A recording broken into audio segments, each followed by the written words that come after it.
But no one else in the household knows that. Printer doesn't know it. My wife doesn't know it. My kids don't know it. Any guest that comes over and uses the guest Wi-Fi doesn't know it. But they're all V6 enabled. They're done, finished, ready to go. And it works. And it has one of those, it has the nice logo on it. That's a good selling point. Question one is already answered, you know, in the sense that it's there. It's available, at least from a US point of view, where you buy your own CPE from, you know, Joe Random Electronic Superstore, ready to go. Could have picked one of many vendors. I just happened to pick one of them. Can I say something from the... I would like to get to Ole was in the line first, and then I will... No. Thank you. So I actually wanted to object to the question. Please. So this is, you know, let's get into the meta discussion. So actually, very few of these are transition mechanisms to IPv6.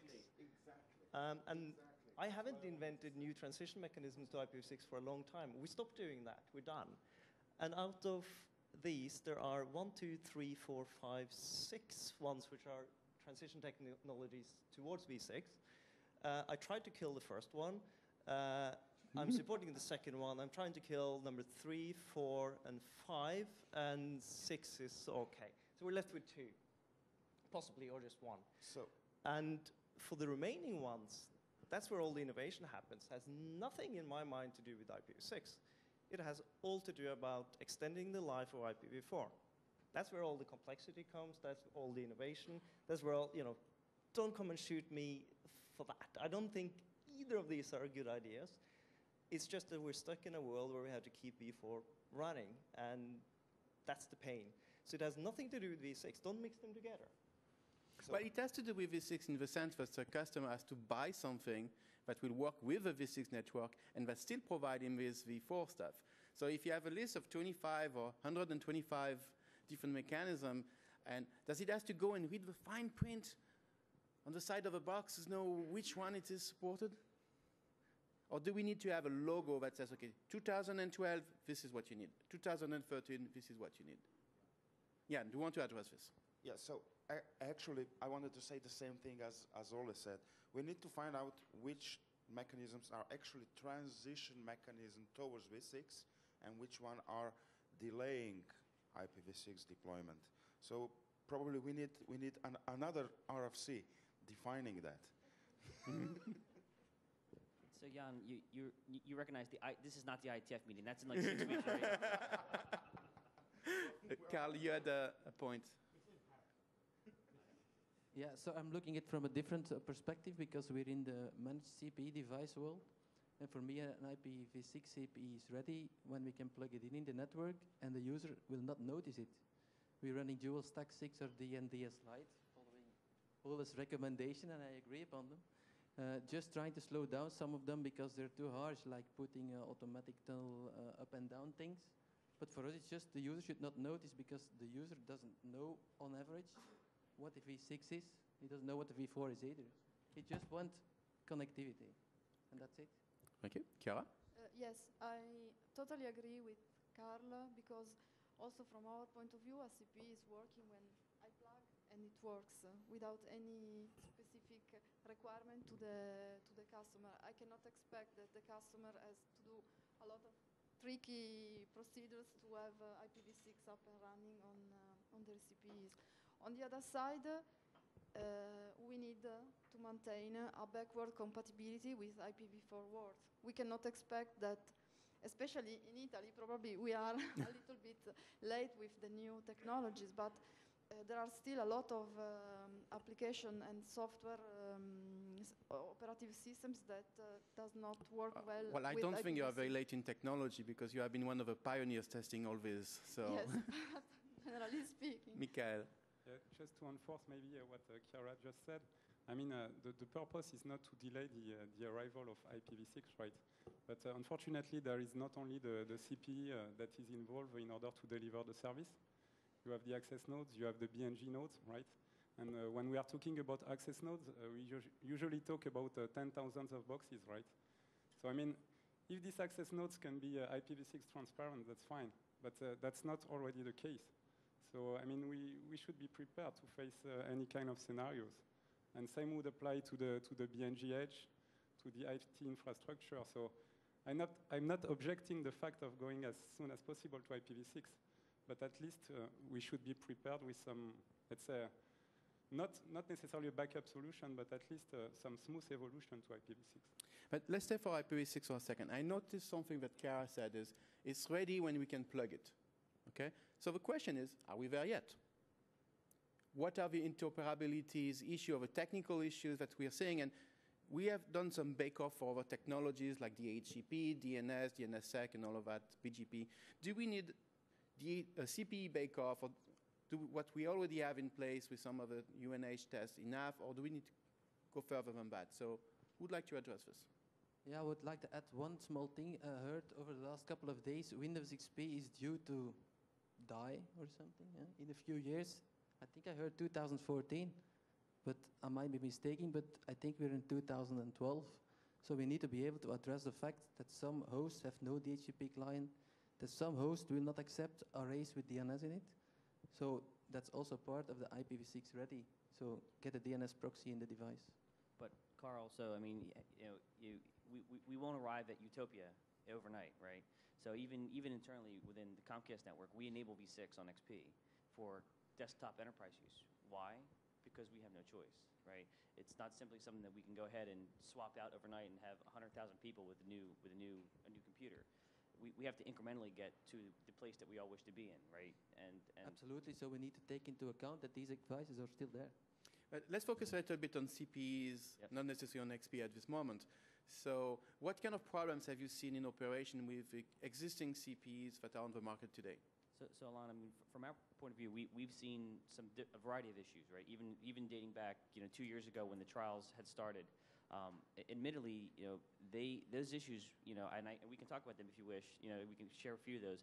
But the important point is they're being addressed, and we're at a point now with the logo program in particular.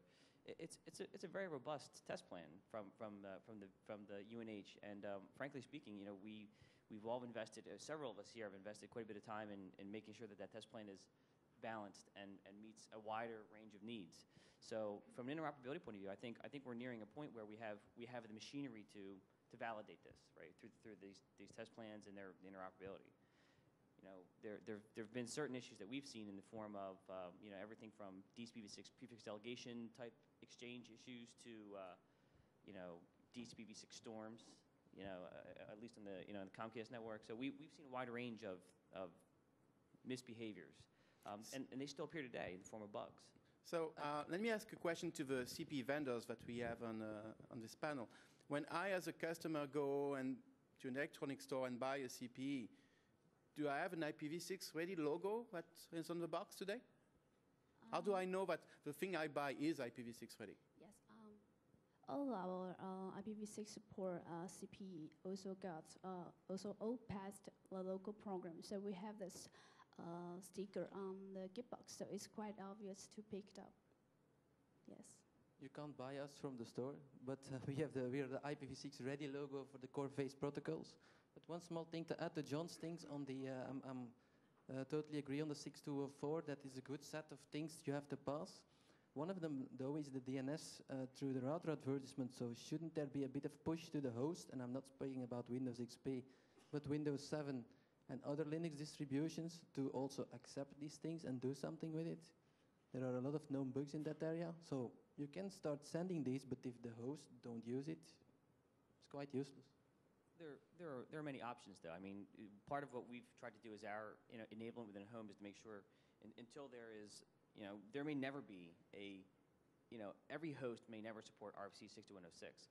So part of what we have done is make sure that RF 6106 stateless DHCP-v6 are minimally available within the home. Windows will be, work well in the stateless DHCP-v6 environment. So you still have a way to exchange DNS IP6. Yeah, but for Windows 7 you need to download the patch, combine it with I don't know what anymore before it works. It's not really something you can expect from the end user, I think. That's a valid point.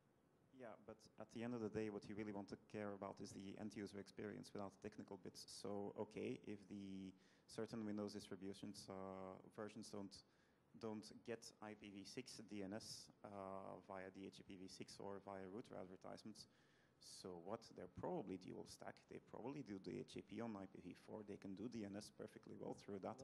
The end user experience will be okay.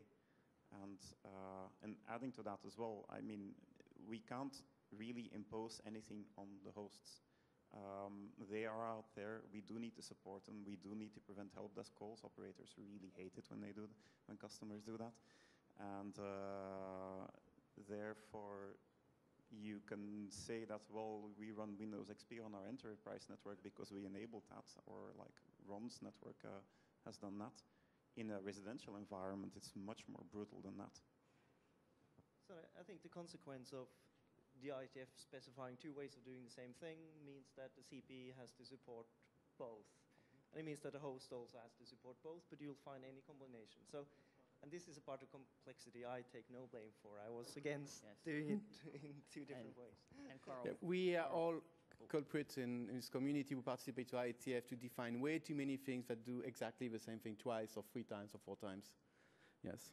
So, like moving on developing too many new things. So we develop too many new things. We have said that already. So we have this problem today because the CPEs were implementing only IPv4 when a couple of years ago nobody was really thinking about putting V6 in the CPE, or maybe were thinking about it but the costs were too high or not quite ready. But there are new things in the pipe. For example, we have heard about HomeNet and creating some more complexity in the network via some of us new transition out of IPv4 mechanism and other things in the pipeline. So how can we avoid to be in the same situation 2 years from now, 5 years from now, saying this is new technology that we need to put on the CPE and it's not there and it's an industry showstopper. So should we ask IETF to stop doing its work?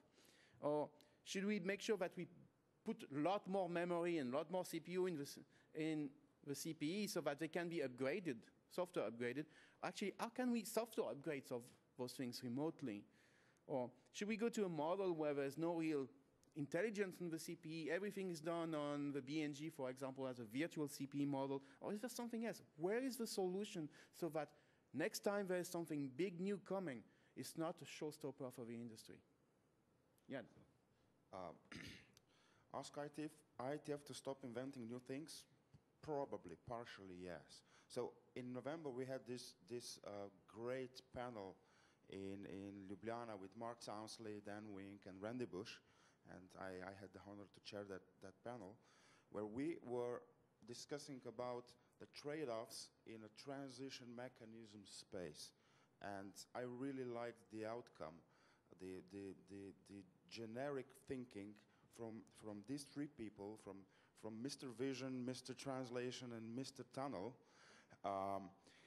that was like use as less translation as possible, tunnel where needed, go native, routing words, go native IPv6 if you can.